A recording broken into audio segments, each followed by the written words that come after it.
विश्वशीरुषं देवं विश्वाक्षं विश्वशम्भुवं विश्वं नारायणं देवमक्षरं परमं पदम् विश्वतः परमां नित्यं विश्वं नारायणगुं हरिम् विश्वमेवेदं पुरुषस्तद्विश्वमुपजीवति पतिं विश्वस्यात्मेश्वरगुं शाश्वतगुं शिवमच्युतं नारायणं महाज्ञेयं विश्वात्मानं परायणम्।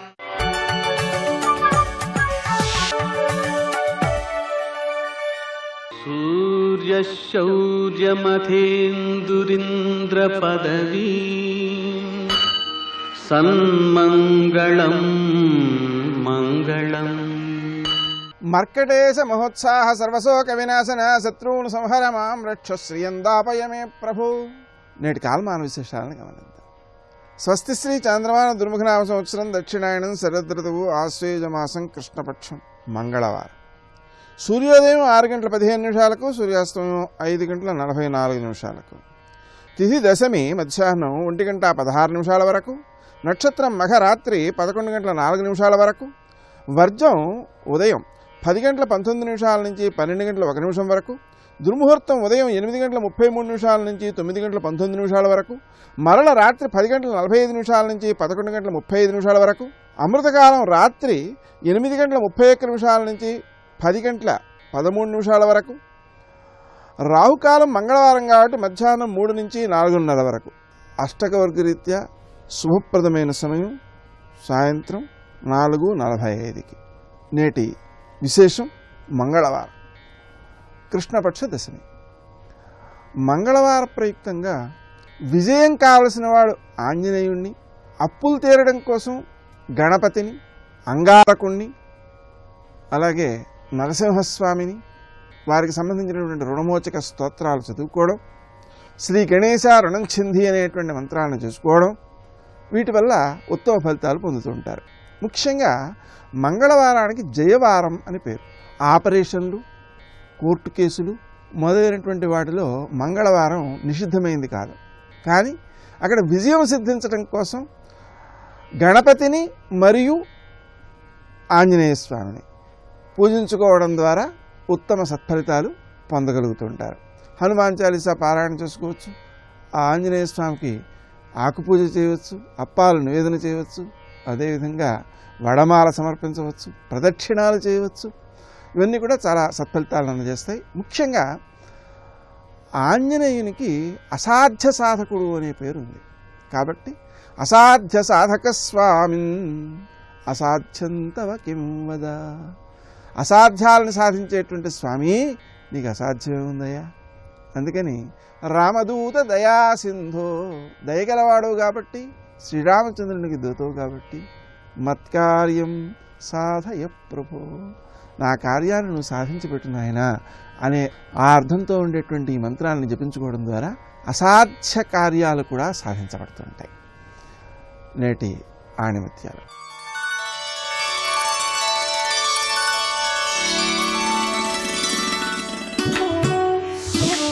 భక్తి అంటే విశ్వజనీన ప్రేమ. భక్తి మార్గాన్ని అనుసరించిన ప్రతి ఒక్కరికి ముక్తి లభిస్తుంది.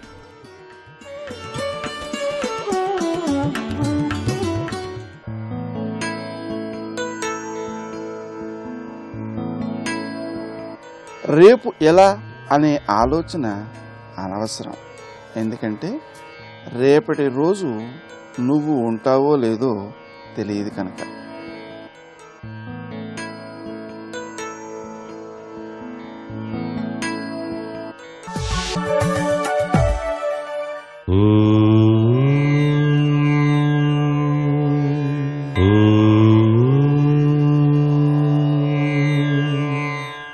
ఓం నమో నారాయణాయ.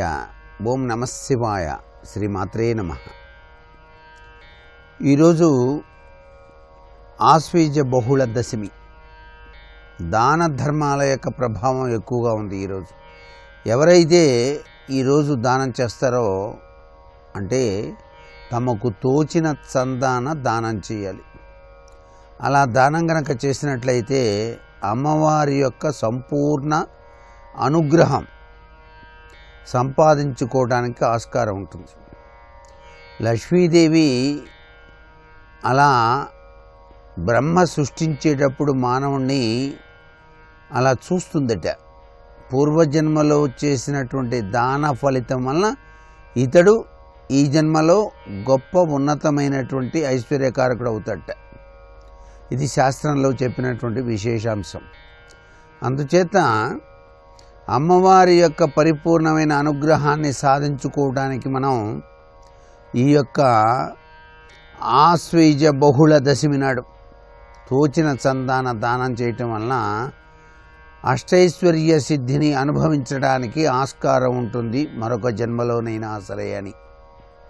అంతేకాకుండా దానం త్యాగానికి ప్రతీకగా ఉంటుంది. వస్త్రదానం కానివ్వండి, గృహదానం, భూదానం, కన్యాదానం, నవధాన్యాల దానం చాలా విశేషవంతమైన సత్ఫలితాలనే ప్రసాదిస్తాయి. ఈ దానం వలన ఏం జరుగుతుంది? తేజోవర్ధనం, మనశ్శాంతి, శక్తి, సౌభాగ్యాలు, కార్యసిద్ధి, కీర్తి, సంపద, సర్వసిద్ధి, సత్సంతానం, జ్ఞానలబ్ధి, తేజస్సు, ఆరోగ్యం, ధైర్యం, విజయం, ఆత్మరక్షణ, యశస్సు ఇవన్నీ కూడాను కేవలం దానం చేయటం వల్లనే సిద్ధిస్తాయి అని చెప్పేసి శాస్త్రం. అందుచేత దానం చేసినటువంటి వ్యక్తి జీవితం బహోన్నతమైనటువంటి స్థితిగతుల్ని పొందడానికి ఆస్కారం ఉంటుంది. వంశం ఉద్ధరించబడుతుంది. ఆ వంశంలో ఉన్నవాళ్ళు కూడాను చాలా చక్కగా జీవితాన్ని గడుపుతారు. ఈ దానానికి ఇంత ప్రాశస్యం ఉంది కాబట్టి దానం అనేది భారతీయ సంస్కృతి సంప్రదాయంలో విశిష్ట స్థానాన్ని పొందింది. సర్వే జనా సుఖినో భవంతు.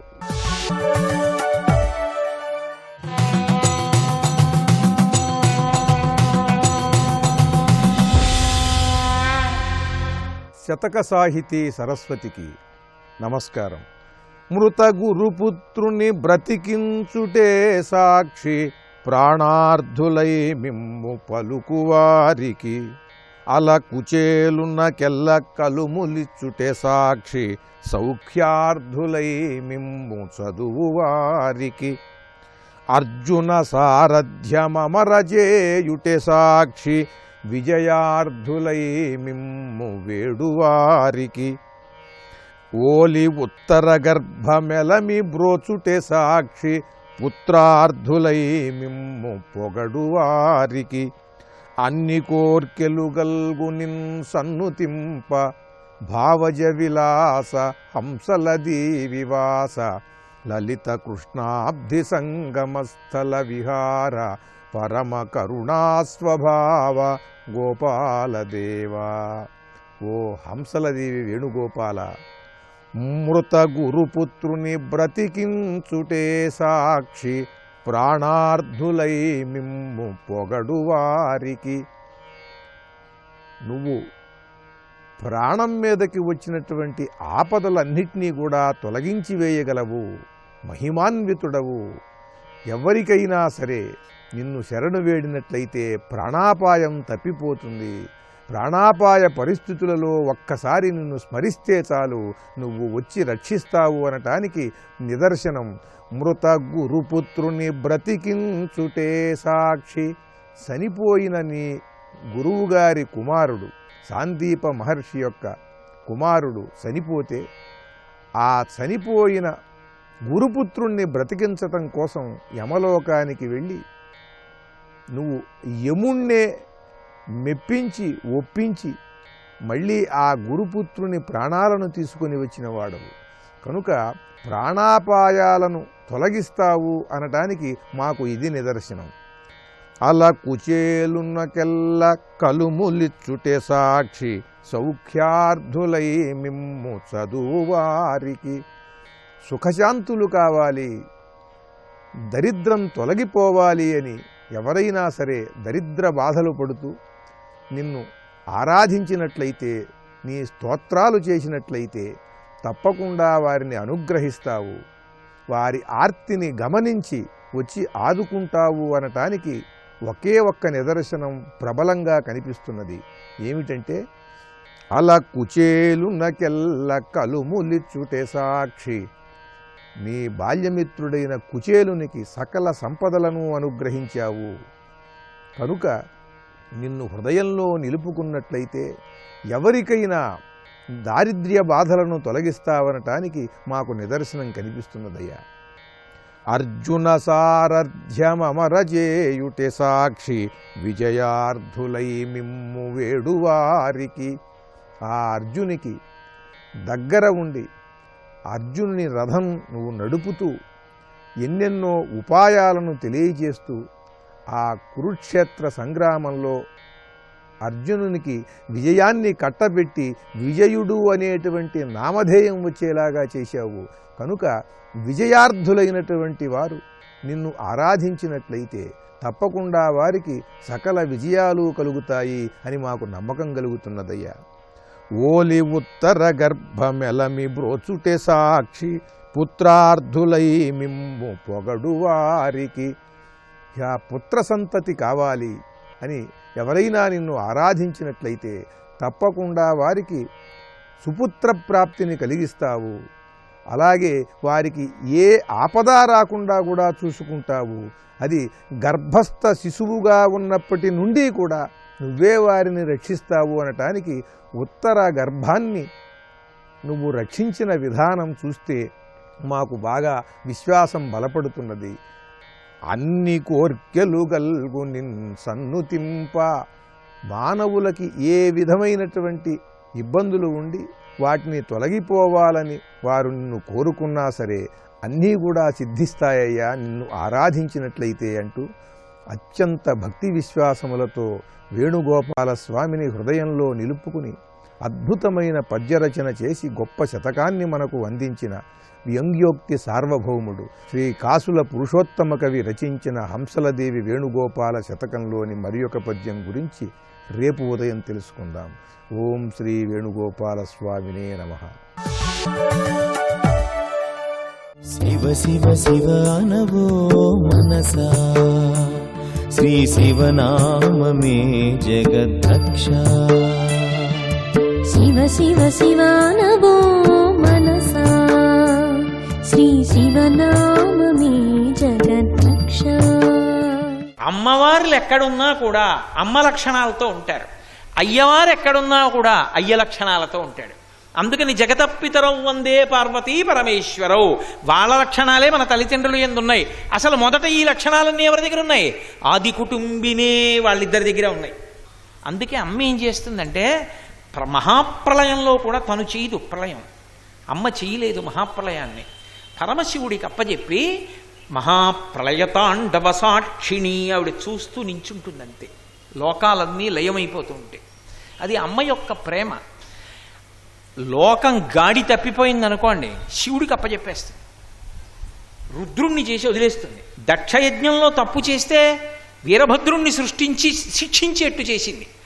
ఆపద వస్తే హాలాహలం పుచ్చుకొమ్మని పరమశివుణ్ణి పంపించి లోకాల్ని కాపాడి. అందుకే శివా రుద్రస్య భేషజీ, శివా విశ్వాహ భేషజీ. ఆమె లోకానికి విరుగుడు. శివుణ్ణి రుద్రుణ్ణి చేసి లోకాలకి పాఠం చెప్పిస్తూ ఉంటుంది, రుద్రుణ్ణి శివుణ్ణి చేస్తుంది. ఇది ఈ తత్వం మొట్టమొదట ఎక్కడుంది అంటే తల్లిదండ్రులైన పార్వతీ పరమేశ్వరుల దగ్గర ఉంది.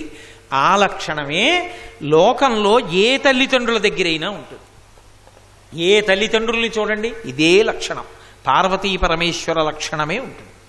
కాబట్టి సత్యాయ ఆది కుటుంబినే ముని మన ప్రత్యక్ష చిన్మూర్తయే.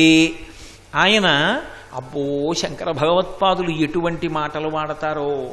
ముని మన ప్రత్యక్ష చిన్మూర్తయే అన్నారు, చిన్మూర్తి అన్నారు. చిచ్చక్తి అని ఒకటి ఉంటుంది, దాని గురించి చెప్తూ సౌందర్యలహరిలో శంకరాచార్యులు వారు ఖచ్చితపి చిదానందలహరి అంటారు. చిత్ అంటే చైతన్యం, చైతన్యం అంటే శరీరమంతా ఆవహించి ఉంటుంది.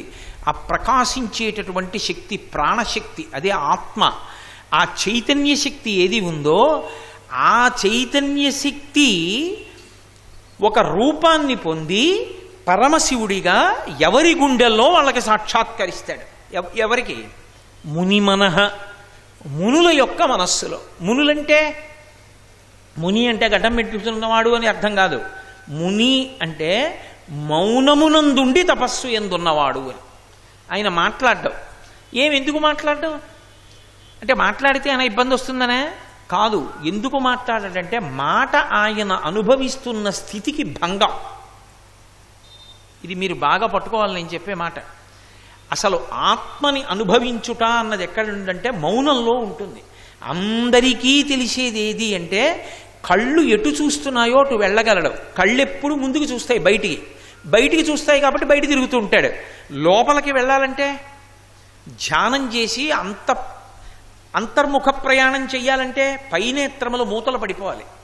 ఈ కళ్ళు మూసేసి నాసాగ్రమునందు ఏ మంత్రం చేస్తున్నావో ఆ మంత్రం యొక్క ధ్యానదేవతని దర్శనం చేస్తే ఆ దర్శనం చేస్తున్నప్పుడు మెల్లిగా ఇంద్రియముల యొక్క పటాటోపమంతా అణిగిపోతే ఈ లోపలికి అంతర్ముఖ సమారాధ్య బహిర్ముఖ సుదుర్లభ, బయట దొరకదు, లోపల దొరుకుతుంది. అంతర్ముఖత్వాన్ని పొందితే ఇక్కడే ఈ లోపలే పరమేశ్వరుడు సాకార రూపుడై దర్శనమిస్తాడు. అప్పుడు కలిగేటటువంటి ఆనందంలో బాహ్యమైనటువంటి సమస్తాన్ని మర్చిపోతాడు. బయట ఏం జరుగుతోందన్న దానితో ఇక సంబంధం ఉండదు.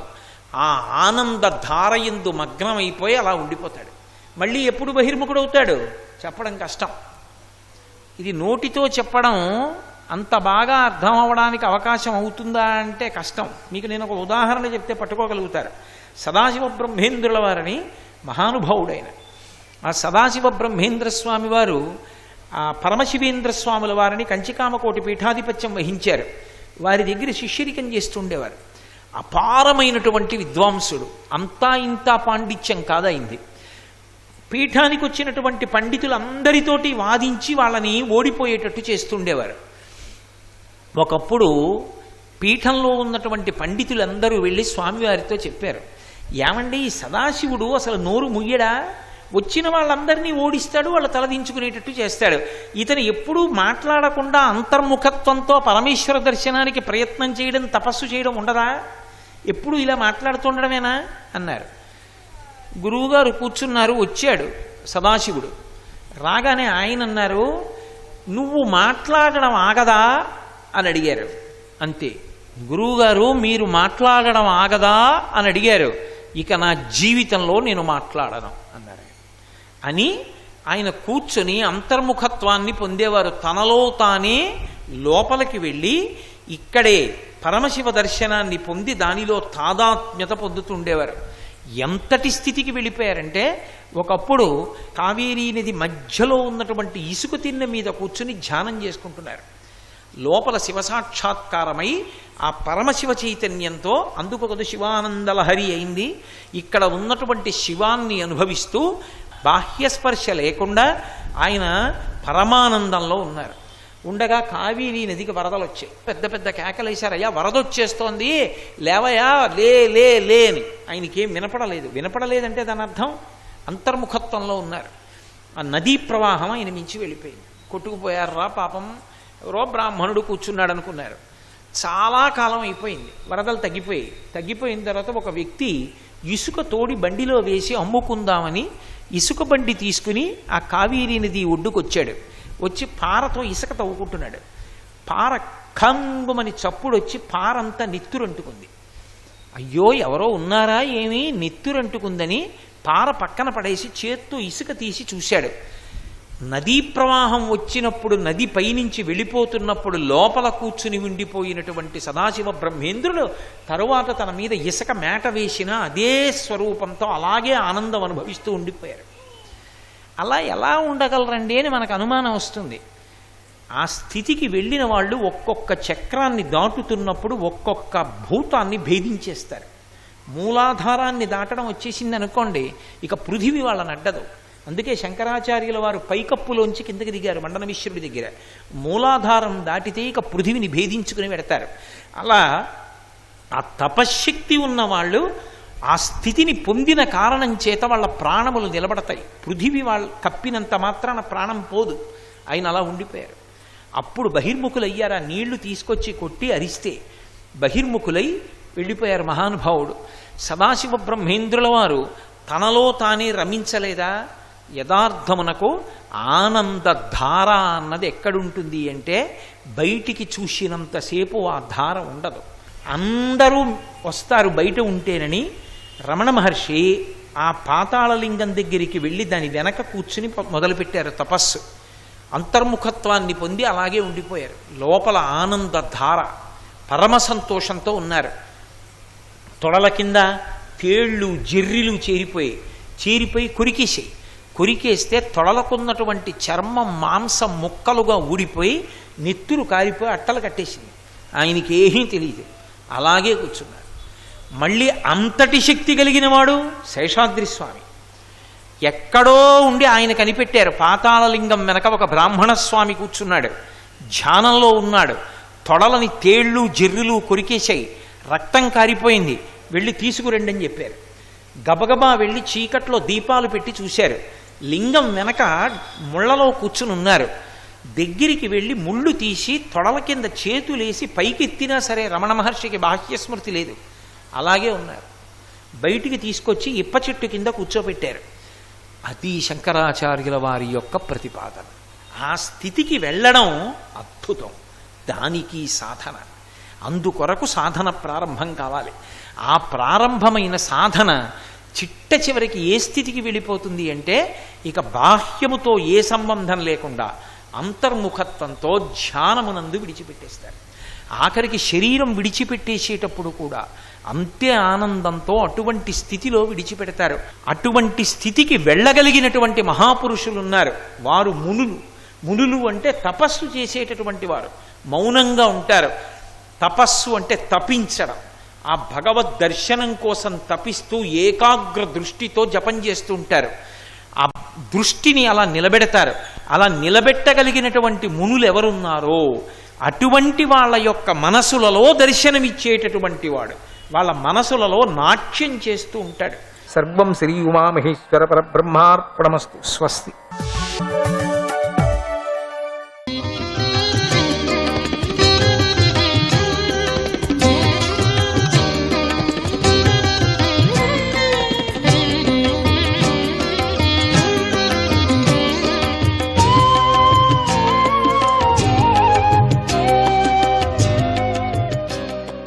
విష్ణవే నమః.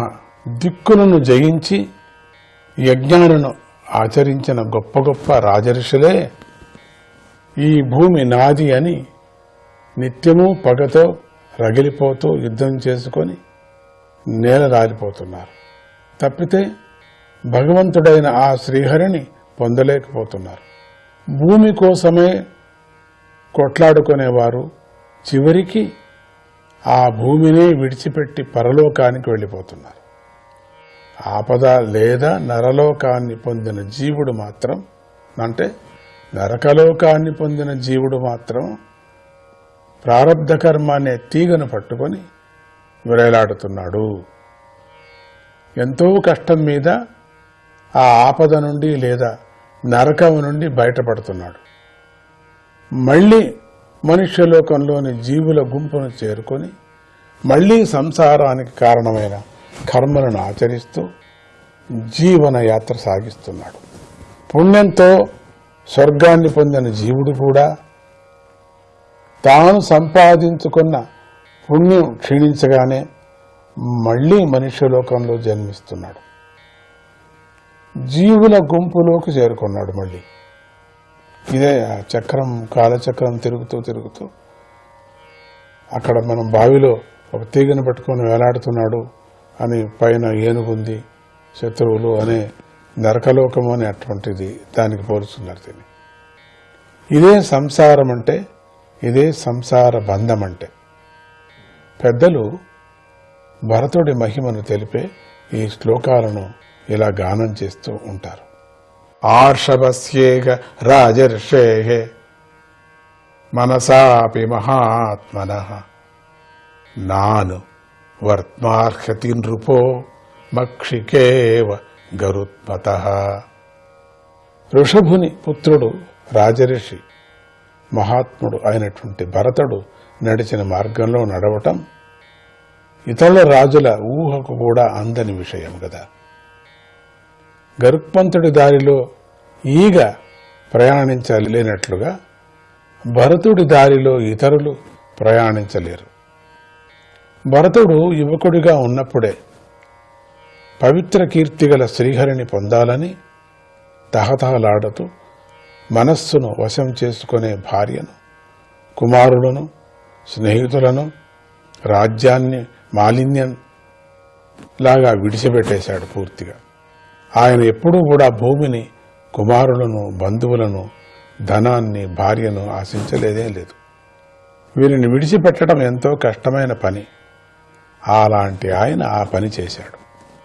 పైగా ఆయన లక్ష్మిని కూడా కోరుకోలేదు. లక్ష్మీదేవి ఆ దయతో తమను చూడాలని గొప్ప గొప్ప దేవతలు కూడా ఆ తల్లిని ప్రార్థిస్తూ ఉంటారు. భరత రాజర్షి మాత్రం లక్ష్మిని ఆశించలేదు. ఎందుకంటే మహాత్ముల మనస్సు శ్రీహరిని సేవిస్తూ ఉండాలనే ప్రీతితో నిండిపోయి ఉంటుంది. ఇతర దేవతలు, ఇతర ఆశలు ఆ మనసులో ఉండవు. అందుచేత వారికి పునర్జన్మ లేని మోక్షం కూడా అల్పమైనదిగా తోస్తుంది. మోక్షం కూడా వాళ్ళకి అల్పమే, ఇది కూడా నాకెందుకు అనే విధంగా. యజ్ఞాయ ధర్మపతయే విధినైపుణాయ యోగాయ సాంఖ్యశిరసే ప్రకృతేశ్వరాయ నారాయణాయ హరయే నమ ఇత్యుదారం హాస్యన్ మృగత్వమపి యస్సముదాజహార. ఆయన లేడి శరీరాన్ని విడిచిపెడుతూ కూడా బిగ్గరగా స్పష్టంగా ఇలా అన్నాడు: యజ్ఞ స్వరూపుడైన శ్రీహరి ధర్మాన్ని పాలిస్తాడు. వైదిక కర్మలు కొనసాగేటట్లు చేసే ఆయనే కదా యజ్ఞం చేసే యజమానుడి రూపంలో ఉన్నాడు. సాధకులు ఆయనను జ్ఞానంతో పొందుతారు. ఆ జ్ఞానం కూడా ఆయన స్వరూపమే కదా. దీనిని మహాత్ములు చెప్పగా ఎవడైతే వింటాడో, దీన్ని ఎవడైతే ప్రవచిస్తాడో, ఎవడైతే గౌరవిస్తాడో వాడికి తన స్వస్వరూపం నుండే సకల కోరికలు సిద్ధిస్తాయి. అటువంటి వాడు కోరికలు తీరటం కోసమై మిగిలిన వాటిని ఆశ్రయించవలసిన పని లేనే లేదు. ఇంతటితో పంచమ స్కంధంలోని 14వ అధ్యాయం సమాప్తమవుతున్నది. ఇక మనం 15వ అధ్యాయం. ఈ అధ్యాయంలో భరత వంశరాజుల గురించి చెప్పబడింది. శ్రీ సుఖమహర్షి ఇలా చెప్పసాగాడు పరీక్షితుడికి: భరతుని పుత్రుడు సుమతి, అతడు గొప్ప ఖ్యాతిని గడించాడు. ఆయన గురించి పూర్వం తెలుసుకున్నాం. అతడు ఋషభుడి మార్గంలో నడిచాడు. కానీ పాపంతో నిండిన ఈ కలియుగంలో వేదధర్మానికి వ్యతిరేకంగా నడుచుకునే దుష్టులు తమ బుద్ధికి తోచినట్లుగా ప్రవర్తిస్తారు. వేదాల బోధను పట్టించుకోకుండా తమకు తోచినట్టుగా దేవతలను తమ బుద్ధితో కలియుగంలో కల్పిస్తూ ఉంటారు. ఋషభుడి మార్గాన్ని అనుసరించిన సుమతిని సరిగ్గా అర్థం చేసుకోలేక అతడిని వేదాలలో చెప్పబడని దేవతగా ప్రచారం చేశారు. చూడండి, ఆ సుమతి భార్య వృద్ధసేన. వారికి దేవతాజిత్తు, ఆ దేవతాజిత్తుకు అసురియందు దేవద్యుమ్నుడు, అతడికి దేనుమతి యందు పరమేష్టి, అతడికి సువర్చల యందు ప్రతీహుడు కలిగారు. ఆ ప్రతీహుడు అంతఃకరణాన్ని శుద్ధి చేసుకొని ఆత్మవిద్యను బోధించాడు. నిర్మలమైన తన హృదయంలో పురుషోత్తముడిని సాక్షాత్కరించుకున్నాడు. ఆ ప్రతీహుడికి సువర్చలయందు ప్రతిహర్త, ప్రస్తోత, ఉద్గాత అనే 3 కుమారుడు కలిగారు. వారు యజ్ఞయాగాదులు చేయటంలో గొప్ప నైపుణ్యం కలవారు. వారిలో ప్రతిహర్తకు స్తుతియందు అజుడు, భూమ అనే కుమారులు కలిగారు. వారిలో భూమకు ఋషికుల్యందు ఉద్గీతుడు కలిగారు. ఉద్గీతుడికి దేవకుల్యందు ప్రస్తావుడు, ప్రస్తావుడికి నియుత్సయందు విభుడు, విభుడికి రతియందు పృథుషేణుడు, పృథుషేణుడికి ఆకూతియందు నక్తుడు, నక్తుడికి ధృతియందు గయుడు అనే పుత్రులు కలిగారు. ఆ గయుడు రాజఋషుల్లో గొప్పవాడిగా గొప్ప కీర్తిని గడించారు. ఇది వంశవృక్షం, మనం తెలుసుకోవాలా. వాళ్ళ పేర్లైనా వినాలి మనం, అప్పుడే భాగవతం వ్రతం చేసినట్టుగా అవుతుంది. ఆయన జగత్తును రక్షించాలనే కోరిక గలవాడు. సత్వగుణాన్ని స్వీకరించినవాడు. ఆయన శ్రీ మహావిష్ణువు యొక్క అంశావతారం. సంయమము మొదలైన లక్షణాలు గల ఆయన అందరిలోకెల్లా గొప్పవాడయ్యాడు.